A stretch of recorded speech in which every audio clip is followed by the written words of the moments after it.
The wind howled through the mountains like a lonely beast searching for prey. Heavy flakes of snow fell from the dark sky, covering the earth in a thick white blanket. The trees bent under the weight of ice, their branches cracking and groaning. The small town nearby had already gone quiet. Doors were locked, windows shut, and fires lit inside homes. But up on the hill, in a tiny wooden cabin, an elderly woman sat alone. Her name was Eleanor Harper, though most people in town simply called her Mrs. Harper. She was small, with silver hair tied in a neat bun, and soft wrinkles that carried the story of many winters. Her hands trembled when she lifted her teacup, but her heart was steady. She had lived in the cabin for almost 40 years. Her late husband had built it with his own hands. The wooden beams were old now, but still strong, and the fireplace glowed warmly with dancing orange flames. Eleanor sat close to the fire, her shawl wrapped around her shoulders, listening to the storm outside. The snowstorm had begun in the afternoon, but by nightfall, it had turned fierce. The wind slammed against the cabin like angry fists. Sometimes, the snow piled so high on the window that she could barely see the outside world.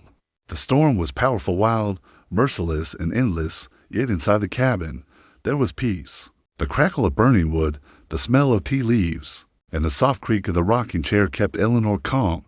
She was used to silence. Winter nights were always long, but she had learned how to live with them. She whispered to herself, as she often did, "You're never truly alone when you carry love in your heart." But then, something unusual broke the rhythm of the storm. A faint sound.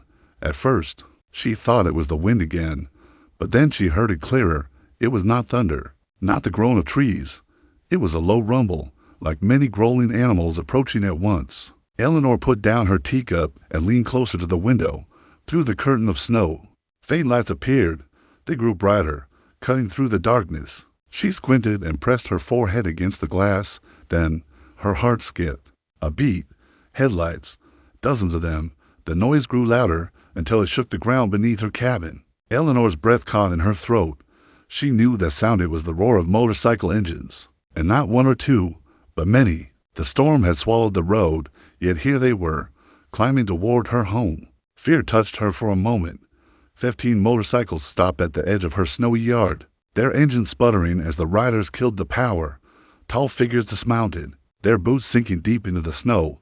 They wore heavy jackets and helmets dusted with frost. Even through the storm, they looked fierce, almost dangerous, like shadows stepping out of a nightmare. Eleanor's old heart pounded. Who were these men? Why had they come here, to her lonely cabin in the middle of the storm? The riders huddled together, shivering, their breath turning white in the freezing air. One of them kicked at the snow, another rubbed his hands. They looked cold, desperate, and lost. For a long moment, they simply stood outside, unsure. Eleanor could have closed the curtains and pretended not to see them. She could have hidden, locked her door, and prayed they would leave. But instead, she stood tall, as much as her frail body allowed, and reached for the doorknob.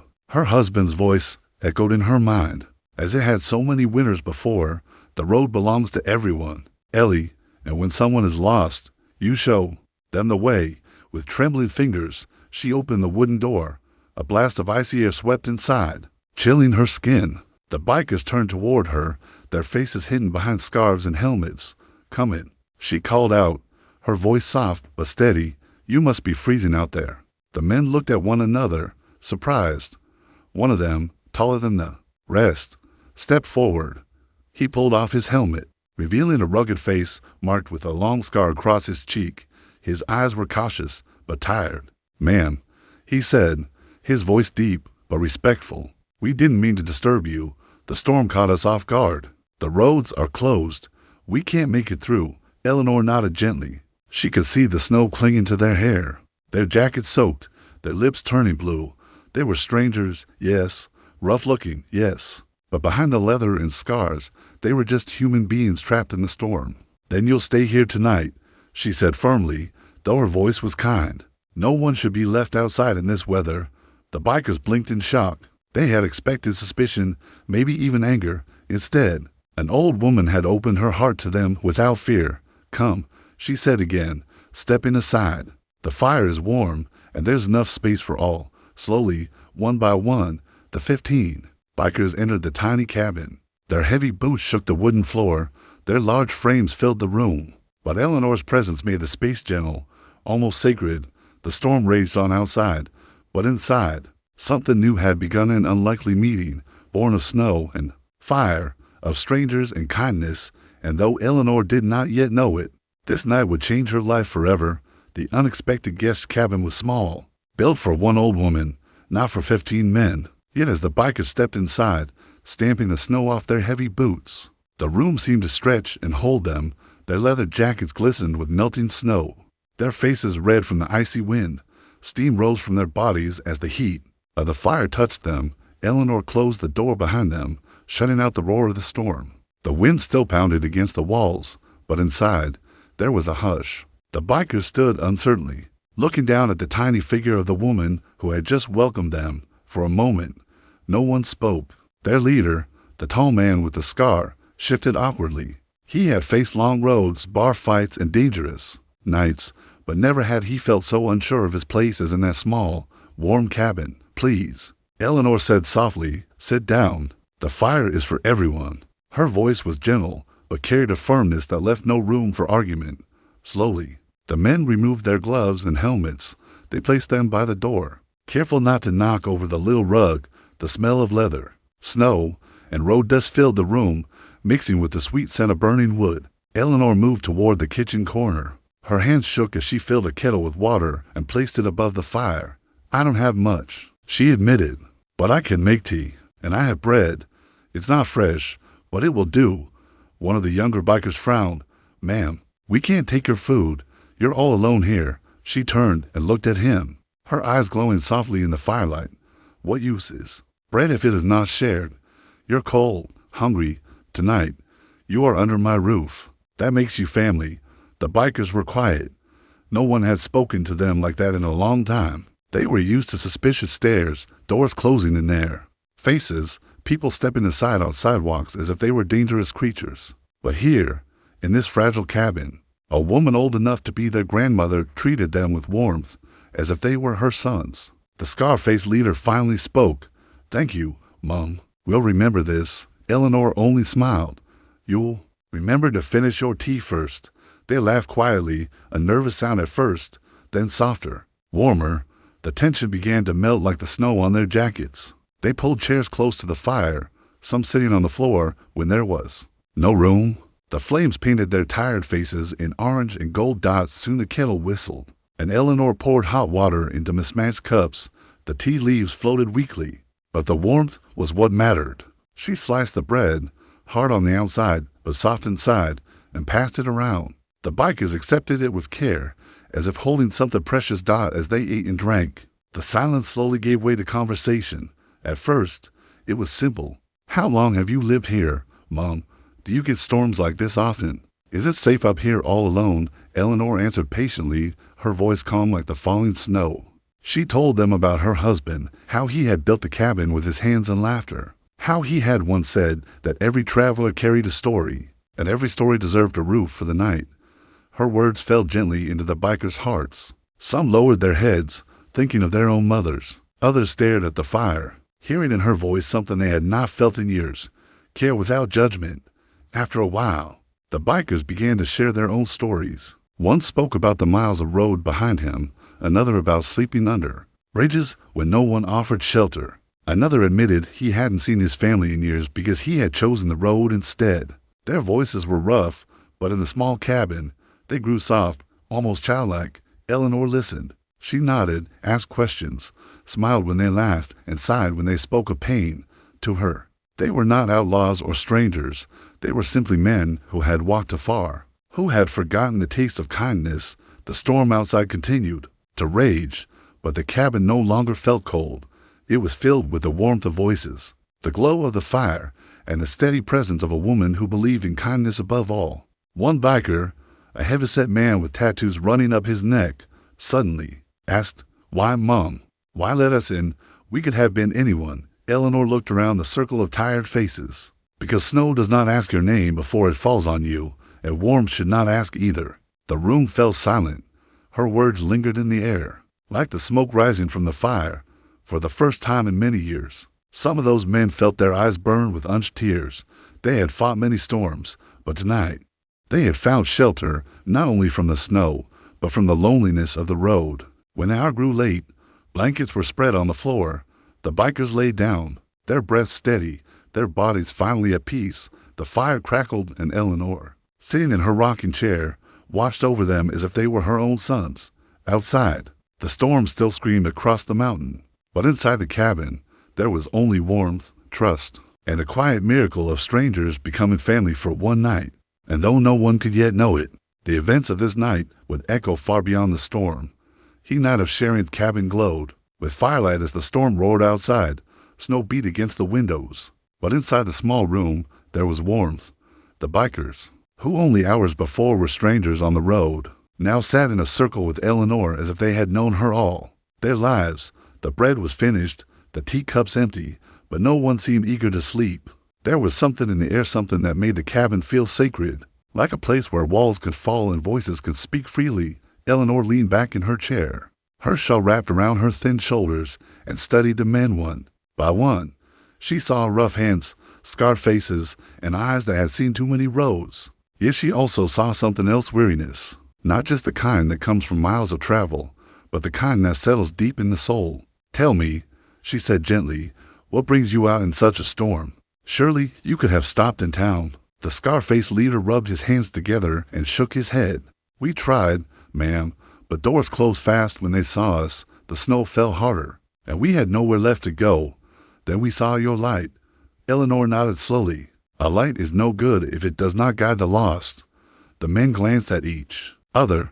They were not used to such words. For a moment, silence held the room, and the only sound was the wood crackling in the fireplace.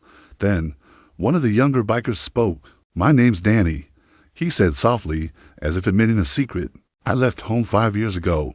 Thought the road would give me freedom, but most days it just feels empty." The others listened quietly. Danny's voice shook as he continued. "My mama used to wait by the window every night when I was a boy. I still see her face when I close my eyes. I don't know if she'd even want me back now." Eleanor reached over and touched his hand. Her skin was thin, her fingers bony, but her touch carried the weight of love. "A mother's heart," she said, "does not forget. It only waits." Danny lowered his head for the first time in years. Tears slipped down his cheeks. He did not wipe them away. Another biker, the heavy-set man with tattoos along his neck, cleared his throat. "I never knew my mother. Grew up on the streets. Joined the road because it was the only family I found." He looked at the others, then at Eleanor. "But tonight feels different." Eleanor smiled gently. "Sometimes family is not the one you are born with. It is the one you choose." The scar-faced leader shifted in his chair. His voice was low but strong. "They call me Mason. People see this scar, the leather, the bike. They think I'm dangerous. Maybe they're right. I've done things I ain't proud of." But he paused, staring into the flames. "I didn't expect kindness tonight. Not from anyone. Certainly not from you, Mom." Eleanor's eyes softened. "Kindness is not earned, Mason. It is given. That is what makes it powerful." The room grew still again, the firelight flickering across faces that no longer looked hard or frightening. In that quiet, Eleanor began to speak about her husband, Samuel. "He built this cabin with his bare hands," she said, her voice steady but tinged with memory. "He used to say the road was a mirror. Some people saw danger on it, others saw freedom, but he always said the road was also a test, because sooner or later, you meet someone who needs your hand, and when that moment comes, you show what kind of person you truly are." The bikers listened closely, her words wrapped around them like the shawl on her shoulders. Each man felt something stir within: regret, longing, hope. The fire warmed not only their bodies, but the parts of their hearts they had kept locked away. Slowly, laughter began to rise. One told a story about running out of gas in the middle of nowhere. Another spoke about riding through a desert night. Stars so clear it felt like flying through space.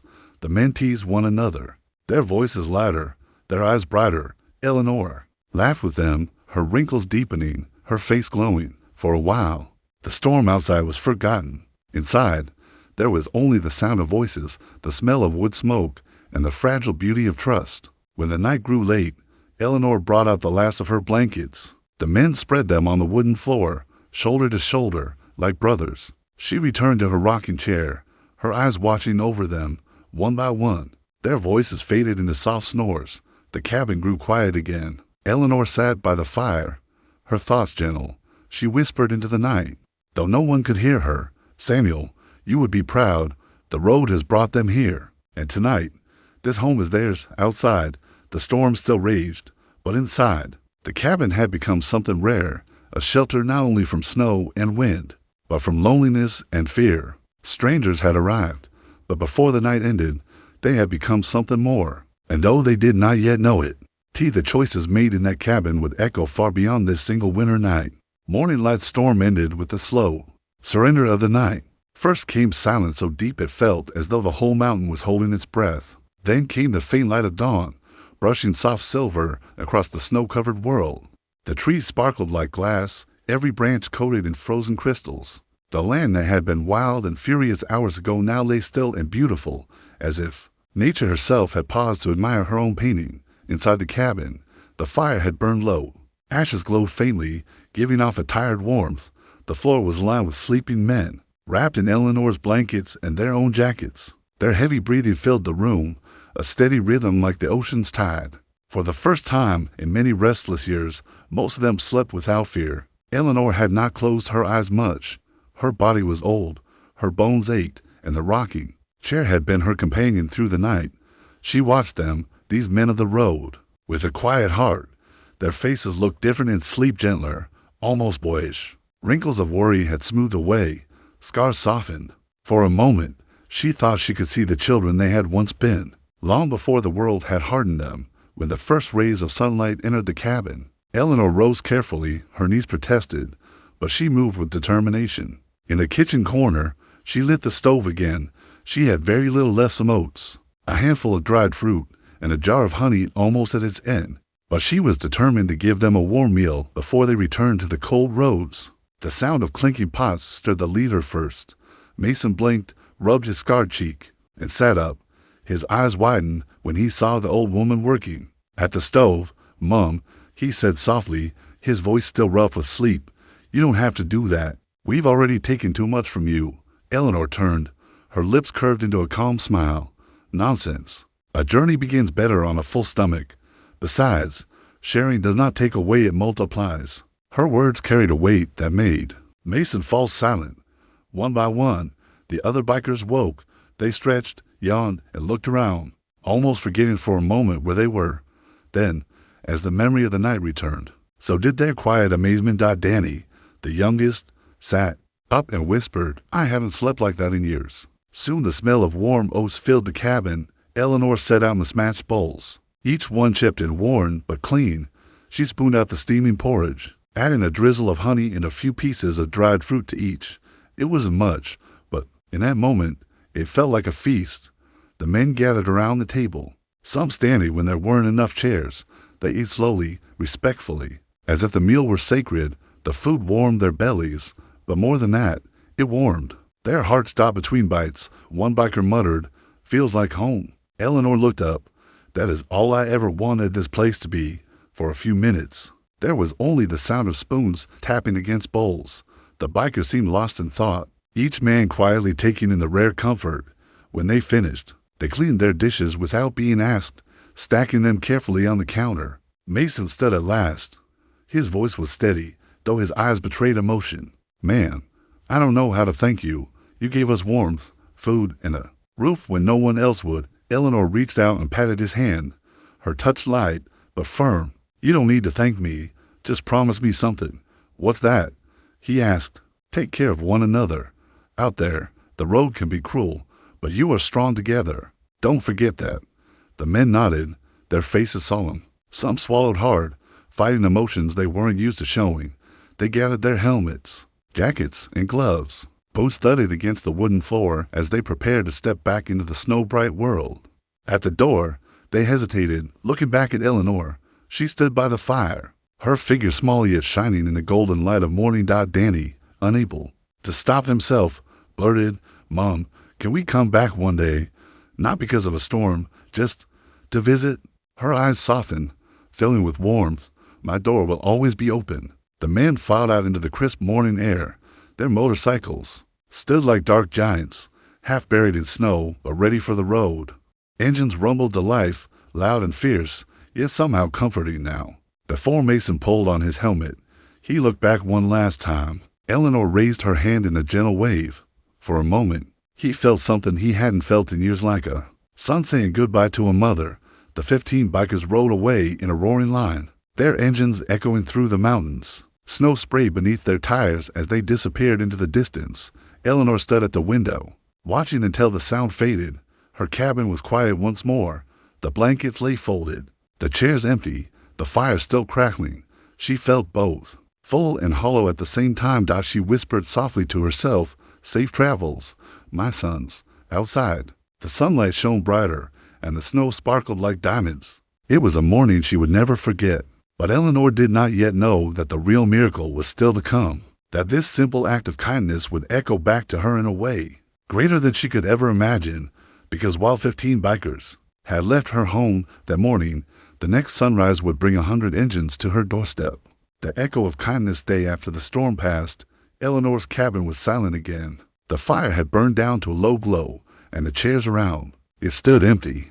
The blankets she had lent to the bikers were folded neatly, stacked as if waiting for their return. Outside, the mountain world gleamed under a bright sky. Snow covered every rooftop and every path. Yet the silence felt heavier than the snow itself. Eleanor moved slowly through her cabin, her steps soft on the wooden floor. She boiled another pot of tea, but without voices filling the room, it felt too quiet. She thought of Mason's scarred face, Danny's trembling voice, the way the men had looked at her as if they were boys again. She thought of the laughter that had risen in her cabin and the warmth of their stories. It had been only one night, but for her, it felt like she had lived alongside them for much longer. "They are gone," she whispered, gazing out the window at the road that disappeared into the woods.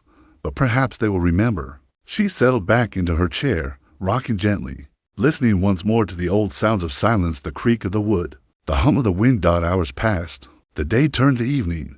The mountains glowed pink, then purple, then fell into shadow. Eleanor added more logs to the fire, her hands trembling from both age and the quiet ache of loneliness. She hummed softly to herself, a tune Samuel once loved, and then she heard it. At first, it was faint, a low hum that vibrated against the window panes. Eleanor frowned and leaned forward, her ears straining. The hum grew louder, louder still. It became a rumble, deep and steady, like distant thunder rolling across the mountains. Her heart quickened. She knew that sound now. Engines. She rose slowly, her knees stiff, and moved toward the door.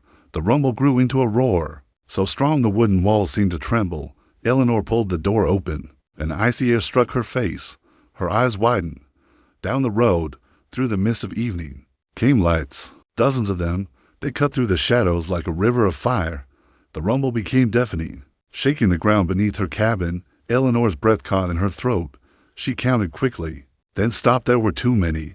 One by one, the motorcycles appeared, their headlights glowing like stars. They came in rows, engines howling together, tires crunching through the snow. Not 15 this time, 100. Eleanor stepped out onto her porch, clutching her shawl around her. The roar of the engines filled the valley, a chorus so powerful it felt like the mountain itself was awake. And then, as the line of motorcycles reached her cabin, the engines began to cut off one after another. The roar faded into silence, leaving only the crisp breath of winter air. 100 men and women, dressed in leather and heavy coats, now stood outside her home. Their helmets shone under the pale light of dusk. Eleanor's heart pounded. She did not understand. Why were they here? From the crowd, Mason stepped forward. He removed his helmet and walked up the snowy path to her porch. His scarred face carried something different now, not just roughness, but pride. "Ma'am," he said, his deep voice carrying across the quiet. "We told your story."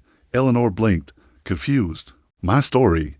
He nodded. "We told them what you did, how you opened your door, how you shared your fire, how you called us family when no one else would, and they came, all of them, because they needed to see the woman who did what the world so often forgets." Behind him, the bikers stood still, their eyes fixed on Eleanor. Some had hands pressed over their hearts. Others simply looked at her as though she was something rare, something holy. Eleanor's lips trembled, her eyes filled with tears. "But I only gave you tea and bread, that is all." Mason shook his head. You gave us more than food, ma'am. You gave us respect. You gave us a home when we had none. That's something the road doesn't give. And that's why we're here, to honor you, the 100. Bikers raised their fists, a silent salute. Some removed their helmets, revealing faces rough with age, young with fire, lined with pain, softened with gratitude. In their eyes was the same truth. They had found a kind of family here. Eleanor felt her heart swell. She pressed her hand against her chest to steady it. The cold air stung her cheeks, but the warmth in her chest burned brighter than any fire. I don't know what to say, she whispered. You don't need to, Mason replied. You already said everything last night. And with that, the 100 engines roared back to life, not in anger, not in menace, but in harmony, like a choir of steel and thunder. The sound rolled through the valley, not frightening, but powerful. It was a song of loyalty, of gratitude, of family found in the most unlikely place. The snow-covered cabin stood small against the mountain, but to those bikers, it had become a beacon. Eleanor, with tears streaming down her cheeks, whispered into the roaring night, Samuel, do you see this? Our light has reached them. And for the first time in many lonely years, she felt not just like a woman in a cabin, but like the heart of something much bigger, something that could not be silenced by storms or time or distance. The roar of gratitude of night sky above the mountains was alive with sound. 100 engines thundered together, shaking the earth, echoing through the valleys like drums of war. But to Eleanor Harper, standing on her small porch with her shawl clutched around her shoulders, the sound was not frightening. It was music. It was a hymn of loyalty and love, born from the steel and fire of machines, carried by the hearts of men and women who had once been strangers. The air was cold, the kind that bit at the skin and froze the breath into clouds, yet Eleanor felt none of it.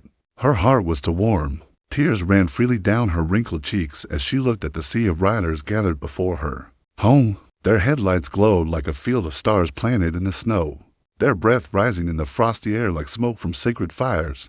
Mason, the scar-faced leader, stood closest to her. His voice, when he spoke, carried the strength of the entire brotherhood behind him. Mom, you showed us what the world forgets, that kindness costs nothing, but means everything. We came here tonight not just to thank you, but to promise you something. Eleanor blinked, her lips trembling. Promise me. Mason raised his hand, and the bikers straightened like soldiers. This family, every man and woman here rides under your light now. From this night forward, you are part of us. No storm will ever touch you again without 100 engines answering it. A ripple went through the crowd. Helmets lifted into the air. Fists rose. The engines roared again, a wave of sound so mighty the ground quivered beneath her cabin. It was not chaos, it was unity. Eleanor covered her mouth with her hand, overwhelmed. Never in her long life had she seen such a sight. Never had she imagined that her little wooden home, built with her husband's hands decades ago, would one day become the heart of something so vast.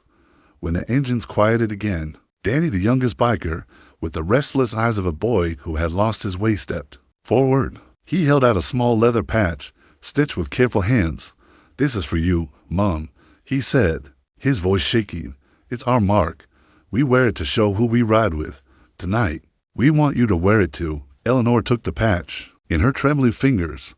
It was simple, but strong, a winged wheel, a symbol of the road. She pressed it against her chest, right over her heart. Thank you, she whispered. I will keep it close. The bikers cheered, their voices echoing across the frozen hills. It was not the cheer of wild men, it was the cheer of sons and daughters saluting a mother. For a long moment, Eleanor simply stood among them, her tiny frame surrounded by giants. Yet she did not feel small. She felt as tall as the mountain behind her. She felt like Samuel was standing with her again, his hand on her shoulder, smiling with pride. Samuel, she whispered inside, do you see? Our light didn't go out. It lives in them now. The riders began to move, circling their bikes around her cabin, forming a wide ring of engines and lights. The roar rose again, but this time it was not wild, it was controlled, unified, almost ceremonial. They circled. Once, twice, 3 times, their headlights casting beams across the snow. To Eleanor, it looked like a halo of fire and steel protecting her home. When the engines finally quieted, Mason spoke again. This place is no longer just your home. It's ours too. Whenever you need us day or night, storm or sun, you will not stand alone. Eleanor's eyes glistened as she lifted her hand in a shaky wave. "And whenever you pass this way," she said, her voice breaking but strong, "my fire will be waiting." The bikers nodded, some bowing their heads, others wiping at their eyes. Then, one by one, they mounted their motorcycles. Helmets went on. Engines roared to life. The valley filled again with the thunder of gratitude. Eleanor stood on the porch, her shawl flapping in the cold wind, her heart beating as strong as it had in years. She did not feel like an old woman anymore. She felt like a mother standing guard over 100 children who had finally found their way home. As the line of bikes stretched into the darkness, their red tail lights glowing like embers in the snow, Eleanor whispered softly into the night, "The road may be long, but tonight it led you to me. And for that, I am grateful." The roar faded slowly, swallowed by the distance. The mountain grew quiet once more, but the silence was different. Now, it was no longer empty. It was full of voices, laughter, engines, and love that would return again and again, echoing through her cabin long after the night was over. And so, in that little wooden home, the elderly woman sat by her fire once more. But she was not alone, not anymore, for she had given shelter in a storm, and in return, the world had given her a family.